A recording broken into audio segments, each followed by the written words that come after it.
Attention to perfect info. నాకు నచ్చిందే నేను తీస్తాను. ఈ స్టేట్మెంట్ కి సరిపోయే డైరెక్టర్స్ ఒకప్పుడు ఆర్జీవి అయితే ఇప్పుడు సందీప్ రెడ్డి వంగ సరిగ్గా సరిపోతారు. సందీప్ రెడ్డి వంగ తీసినవి 3 సినిమాలే అయినా ఇతనికి ఇండియా వైడ్ క్రేజ్ అయితే ఉంది. బట్ ఇంత క్రేజ్ రావడం వెనక చాలా స్ట్రగల్స్ అండ్ డిప్రెషన్ సిచ్యువేషన్స్ అయితే ఉన్నాయి. ఈ వీడియోలో సందీప్ రెడ్డి వంగ లైఫ్ లో ఫేస్ చేసిన ప్రాబ్లమ్స్ అండ్ వాటిని ఎలా ఎదుర్కొని ఇంత పెద్ద డైరెక్టర్ అయ్యారో చూద్దాం.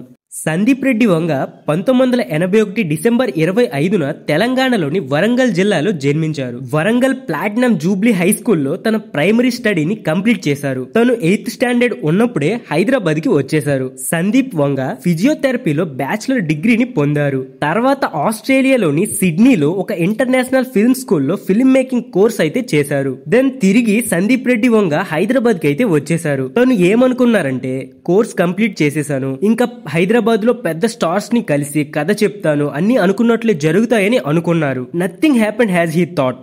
తను అనుకున్నది ఏదీ జరగలేదు. తను ఏదైతే ఇమాజిన్ చేశారో రియల్ లైఫ్ కి వచ్చేసరికి దానికి 2 ఆపోజిట్ గా జరిగింది. ప్రొడ్యూసర్స్ ని కలవడం చాలా కష్టంగా మారింది. ప్రొడ్యూసర్స్ ని స్టార్స్ ని కలవడం పక్కన పెడితే తను అసిస్టెంట్ డైరెక్టర్ గా పనిచేయడం కూడా చాలా కష్టంగా మారింది. కొంతమంది డైరెక్టర్స్ ఎలా ఉండేవాళ్ళంటే ఇలా ఫిల్మ్ స్కూల్ నుంచి వచ్చిన స్టూడెంట్స్ ని అవాయిడ్ చేసేవారు. చివరికి ఎలాగోలా ఏడీగా అవకాశం అయితే వచ్చింది. తను ఏడీగా వర్క్ చేయడానికి మెయిన్ రీజన్ ఏంటంటే తను ఫిల్మ్ స్కూల్లో కోర్స్ అయితే నేర్చుకున్నారు, కానీ ప్రాక్టికల్ గా మాట్లాడితే దానికి దీనికి చాలా డిఫరెంట్ సిచ్యువేషన్స్ అయితే ఉంటాయి. సో ఇక్కడ సిచ్యువేషన్స్ ని అర్థం చేసుకోవడం కోసం ఏడీగా 1 ఇయర్ చేశారు. తర్వాత తను ఒక కథ రాశారు. ఆ కథకు ఒక ఆఫీస్ అండ్ ప్రొడ్యూసర్ కూడా సెట్ అయ్యారు. ఈ మూవీకి పేరు కూడా పెట్టారు షుగర్ ఫ్యాక్టరీ. యాక్టర్స్ తో కూడా మాట్లాడారు. అంతా సెట్ అయిపోయింది అనేసరికి ప్రొడ్యూసర్ తప్పుకోవడం జరిగింది. ఇది తనకు తగిలిన first phase of depression point. వేరొక ప్రొడ్యూసర్స్ ని కూడా అప్రోచ్ అయ్యారు, కానీ ఏం లాభం లేకుండా పోయింది. సందీప్ రెడ్డి వంగ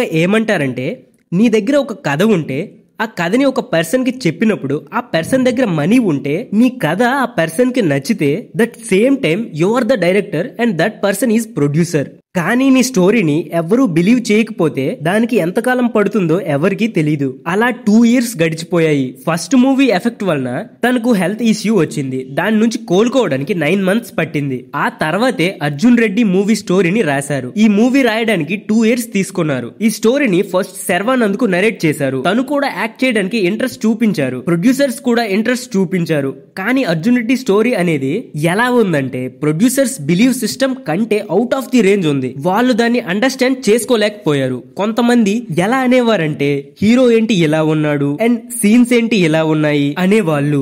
కానీ తను వాళ్ళని బ్లేమ్ చేయలేదు, ఎందుకంటే అది వాళ్ళ ఒపీనియన్. తను తన పైన ఫుల్ కాన్ఫిడెంట్ గా ఉన్నారు. బట్ ప్రొడ్యూసర్స్ మాత్రం వేరేలా చూసారు. ఒక్క స్టోరీ రాసుకొని వచ్చి పెద్ద డైరెక్టర్ లా ఫీల్ అవుతున్నాడు, సీన్స్ ని చేంజ్ చేయడం లేదు అన్నట్లు చూసారు. కొంతమంది ఇంట్రెస్ట్ చూపించారు, కానీ కొన్ని సీన్స్ మార్చమన్నారు. కానీ దానికి సందీప్ ఒప్పుకోలేదు. సో అలా టైం అయితే గడిచిపోతూ ఉంది. సో ఇది తనకు ఒక డార్క్ ఫేజ్ లాంటిది. సిడ్నీ నుంచి హైదరాబాద్ కు వచ్చి 6 ఇయర్స్ అయినా ఏదీ జరగలేదు. ఆ టైంలోనే తనకు మ్యారేజ్ జరిగింది. తన వైఫ్ రిలేటివ్స్ వీకెండ్స్ లో వచ్చేవారు. తను సోఫా పైన లేజీగా కూర్చుని ఉండేవారు. అలా 6 మంత్స్ గడిచిపోయాయి. దెన్ తన ఫాదర్ అండ్ బ్రదర్ ఇంకా లేదు, మనం దీన్ని ప్రొడ్యూస్ చేద్దాం, లెట్స్ డూ ఇట్ అని ముందుకొచ్చారు.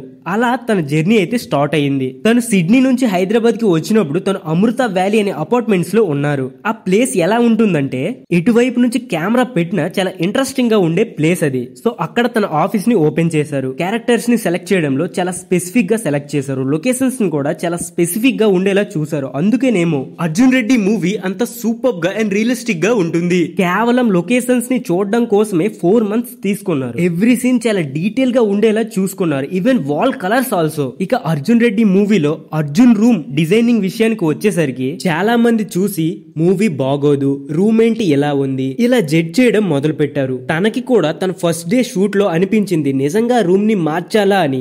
కానీ అప్పటికే తను మొత్తం స్ట్రక్చర్ అయితే సెట్ చేశారు. తనే ఫస్ట్ పర్సన్ అనుకుని షూటింగ్ ప్లేస్ కి అయితే వచ్చారు. డోర్ ఓపెన్ చేశారు. Then he was shock. ఒక పిల్లి దాని నోట్లో పావురం పెట్టుకుని ఉంది. దాని నోటు చుట్టూ బ్లడ్ ఉంది. ఆ పావురాలు అనేవి నైబర్స్ పావురాలు. షూటింగ్ కోసం తీసుకున్నారు. That was his first shot. దానితో తన మూడ్ అంతా మారిపోయింది. తనకి మళ్ళీ మొత్తం రివీల్ అయింది. తను సిడ్నీ నుంచి హైదరాబాద్ కి రావడం, తన ఫస్ట్ స్ట్రగ్లింగ్, అరే ఏంట్రా బాబు అనిపించింది. అసలు షూటింగ్ మీద కాన్సన్ట్రేట్ చేయలేకపోయారు. దెన్ సెకండ్ డే షూటింగ్ చూసుకుంటే ఆ రోజు ఫుల్ గా రెయిన్ అంట. థర్డ్ డే షూటింగ్ లో కెమెరామెన్ ఏదో మెమరీ కార్డ్ మర్చిపోయారంట. దాని వల్ల షూటింగ్ ఆగిపోయింది. విజయ్ దేవరకొండ వేరే షూటింగ్ కి వెళ్లడం వల్ల తన గడ్డ మొత్తం తీసేశారు. మళ్ళీ అది పెరగడానికి 70 డేస్ పట్టింది. 70 డేస్ ఏమీ చేయలేదు. ఇలా ప్రతిసారి ఏదో ఒక ప్రాబ్లం వస్తూనే ఉన్నాయి. సందీప్ మైండ్ లో వాళ్ళు చెప్పిన మాటలే తిరుగుతూ ఉండేవి. వాళ్ళు చెప్పింది కరెక్టేనా, నేను సినిమా తీయలేనేమో అని అనిపించింది. But he never give up. ఇలా మొత్తానికి షూటింగ్ అయితే కంప్లీట్ చేస్తారు. దెన్ ట్రైలర్ వదిలారు. ట్రైలర్ కి హ్యూజ్ రెస్పాన్స్ అయితే వచ్చింది. బిజినెస్ కూడా కంప్లీట్ చేసుకున్నారు. డిస్ట్రిబ్యూటర్ మూవీ రన్ టైం అడగలేదు. సందీప్ కూడా చెప్పలేదు. తను మూవీ రిలీజ్ చేయడానికి రెడీ అవుతున్నారు. చెన్నైలో సౌండ్ డిజైన్ వర్క్ చేస్తుండగా తనకు ఫోన్ కాల్ వచ్చింది. డిస్ట్రిబ్యూటర్ కాల్ చేసి నీ మూవీ లెంత్ చాలా ఎక్కువగా ఉంది, లైక్ 3 hours 10 minutes ఉంది. బెంగళూరు వ్యక్తి నీ ఫిలిం ని కొనడం లేదు అని చెప్పారు. సందీప్ మాత్రం మూవీ లెంత్ ని ట్రిమ్ చేయడానికి ఇష్టపడలేదు. తను ఏమన్నారంటే, సార్ మీకు నా మూవీ మీద నమ్మకం ఉంటే మీరే డిస్ట్రిబ్యూట్ చేయండి, లేకపోతే నాకు ఇచ్చేయండి, నేను డిస్ట్రిబ్యూట్ చేసుకుంటానని చెప్పేశారు. ఆ డిస్ట్రిబ్యూటరే తర్వాత డిస్ట్రిబ్యూట్ చేయడం జరిగింది. ఆ డిస్ట్రిబ్యూటర్ ఏమనుకున్నాడంటే ఈ మూవీ 40 lakhs అయినా కలెక్ట్ చేస్తుందో లేదో అని అనుకున్నారు. బట్ ఈ మూవీ బెంగళూరులో 1.80 lakhs కలెక్ట్ చేసింది. అంటే 1,80,00,000 కలెక్ట్ చేసింది. అర్జున్ రెడ్డి మూవీ స్టార్ట్ చేసేటప్పటికే తన వైఫ్ ప్రెగ్నెంట్ గా ఉంది. తనప్పుడు బెంగళూరులో ఉన్నాడు. తనకి ఒక కొడుకు పుట్టాడు. వాడికి అర్జున్ రెడ్డి అని పేరు పెట్టాడు. అది సందీప్ రెడ్డి వంగకు సినిమాపై ఉన్న క్రేజ్. సందీప్ రెడ్డి వంగ ఏం చెప్తారంటే, మీరు గనుక ఒక కథ రాసుకుంటే ఆ కథలో ఉండే సీన్స్ ని వేరే వాళ్ళు ఎవరైనా మార్చాలి అంటే మీరు అస్సలు మార్చొద్దు. Not only movies, real life లో కూడా మీ డ్రీమ్ పట్ల మీరు ఫుల్ ఎఫర్ట్స్ అయితే పెట్టండి. దెన్ మీరు ఖచ్చితంగా సక్సెస్ అవుతారు.